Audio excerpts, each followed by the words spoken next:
Hey everyone, Lance here. Roger, I'm hearing, may be coming back this afternoon, so that is good news. But let's get to the markets here. Big day, May 19th here, 3 days after my birthday. We have Powell speaking at 10 a.m. Eastern time. That's the big number. You know, he was on 60 Minutes, and again, every time I think of him saying, yes, we just print money digitally, I thought that was funny. But he is speaking today. That is the big economic news on the calendar. And then tomorrow, we do have FOMC minutes. I'm not expecting too much volatility into that. Thursday, we do have some existing home sales, PMI. They've been very, very poor. And we have Powell speaking at 2:30 p.m. Eastern time. So, again, are these important? Of course. Has the market cared? Not really. So let's get into the markets. Here in the SPY, we had a big move off the, these are Fibonacci retracements. I don't do them like perfectly by number. I just do overall views.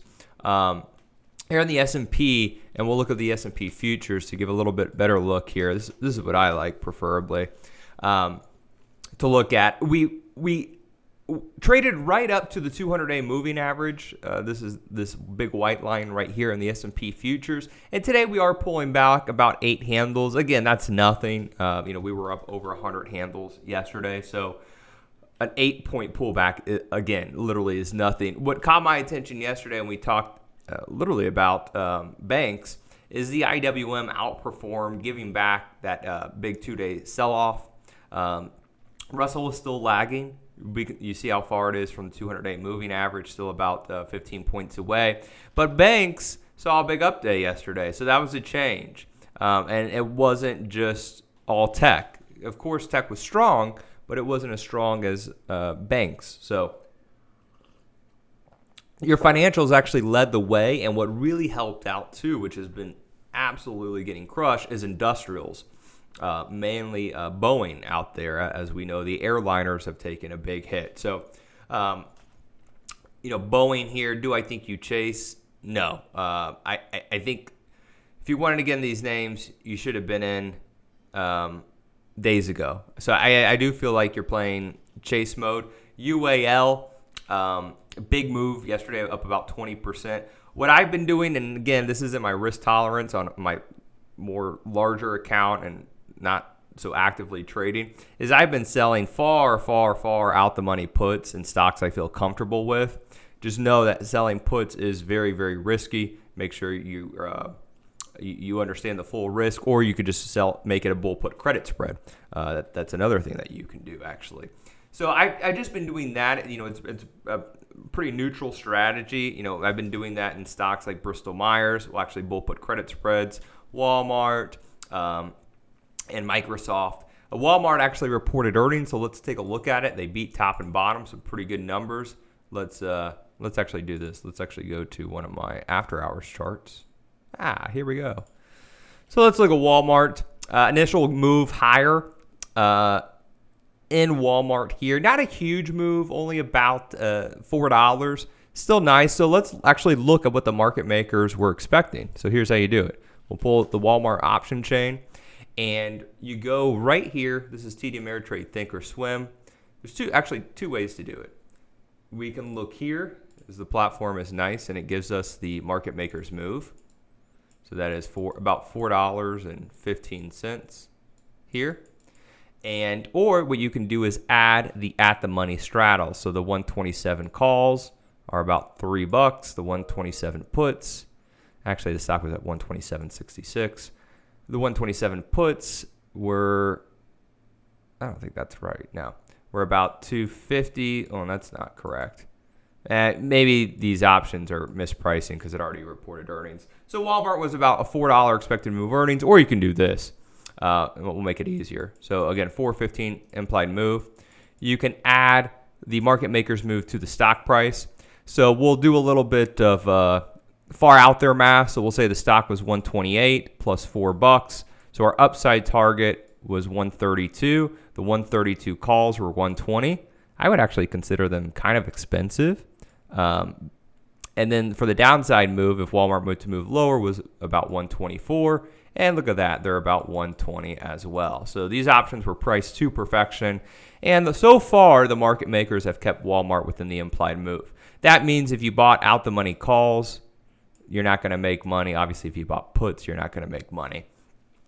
You could do something like buying in the money calls or buying an upside call spread right at the market maker's move. That's another day, though. Earnings 101 right there. So what I'm looking at from the Walmart move is Target. If Walmart reported good numbers, Target here right near 52-week highs. Again, I wouldn't be chasing these names. I would look for pullbacks just because you're late to the party, in my opinion. Kohl's had earnings. The revenue was absolutely horrible. I think it was down 50% year over year. And the stock basically is flat now. IQ had earnings, not doing much there. And then there was FedEx had a huge rally. Yeah, FedEx had a massive rally there. So a couple names I have my eye on. BHC. This name's been beat down with the move into healthcare and biotechs. This name, looking at, it was the old VRX for a possible short squeeze higher. Again, my whole kind of looking forward, I guess you can say, is I want to find names that aren't extended. So I don't want to go and chase Shopify here. Is it a great company? Possibly great, but it's just too extended. Again, I sound crazy and I can't believe I'm saying this, but looking at like regional banks, KRE, HBAN, Fifth Third Bank, they had a huge move yesterday and they have a lot of room to run to that 200-day moving average. If you're super bullish on the market, you can even look at a Russell catch-up trade. There's things like that to look at. I do want to talk about bonds. They did sell off yesterday.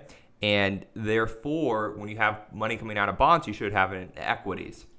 Of course, we are so coronavirus and news dependent. Obviously, we had gold pull back yesterday with the market rally. But really caught my attention, and it did pull back over a break of the 200-day moving average with silver. You go look at the SLV ETF. Many gold bulls are really talking about the move in silver. So a couple ways to play it if you don't want to play the metal itself is Pan American Silver, fantastic stock chart, PAAS, or Wheaton Precious Metals. Again, what can you say about these stock charts? Or AG, First Majestic Silver, a little bit of a lower price name right there. So, I think right here in the market, you want to be, think of yourself as a hedge fund manager, always be hedged, so meaning, having exposure in markets, but also having exposure in flight to safety or downside puts.